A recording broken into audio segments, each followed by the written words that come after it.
Je vous remercie pour l'occasion que vous me donnez. Et je suis ici en tant que gouverneur du FIDA. Et donc, vous avez suivi qu'il y a eu le conseil des gouverneurs qui s'est tenu. On avait un point important dans l'élection du président du FIDA.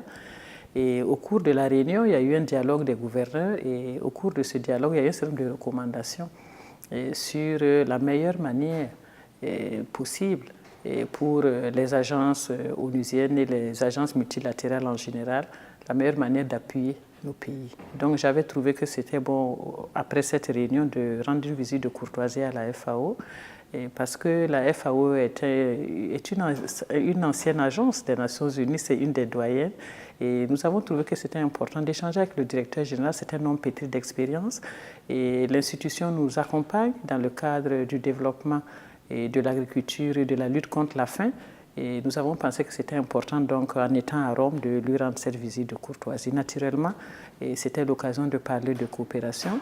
Nous avons une longue histoire de coopération avec la FAO, coopération technique, mais aussi, je peux dire, financière, parce que les fonds de la FAO sont des fonds catalyseurs qui permettent de mobiliser des ressources supplémentaires. Et c'est dans cette veine que nous avons échangé sur les avenues possibles.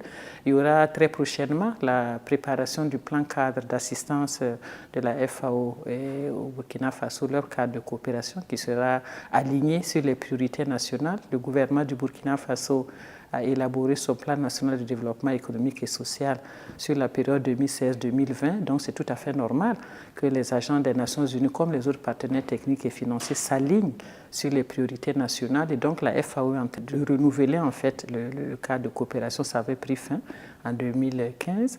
Et donc nous avons échangé sur les priorités. Nous avons aussi parlé de stratégie, comment mobiliser des ressources supplémentaires comme celles venant du Fonds vert pour le climat, puisque la FAO a été accréditée, ce qui est une très bonne nouvelle. Nous avons bien sûr aussi remercié la FAO pour la confiance placée au Burkina Faso dans le cadre de la clôture de l'année internationale des légumineuses. La 68e Assemblée générale des Nations Unies avait décrété 2016 année internationale des légumineuses. Donc le Burkina Faso a accueilli la clôture de cette année-là. Je crois que c'était aussi important de remercier la FAO pour ce qui se fait.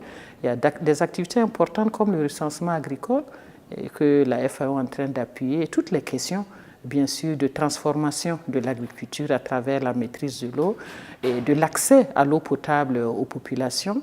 Et tout cela, effectivement, fait partie de l'assistance technique et de l'expertise que la FAO a développée à travers le monde. Et nous avons pensé que c'était l'occasion d'échanger sur toutes ces questions.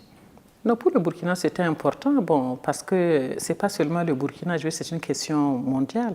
Parce que lorsqu'on sait que les légumineuses peuvent apporter des nutriments, en tout cas améliorer l'état de nutrition des populations. Et malheureusement, elles ne sont pas suffisamment exploitées. Donc le fait de baser en fait le développement d'un pays sur les ressources locales, cela est très important et cela fait partie aussi des priorités du gouvernement. Et c'est pour cela que je crois que le choix du Burkina n'était pas un hasard. Lorsque vous voyez les orientations actuellement du gouvernement, les orientations qui vont dans le sens, effectivement, comme je l'ai dit, du développement du potentiel local.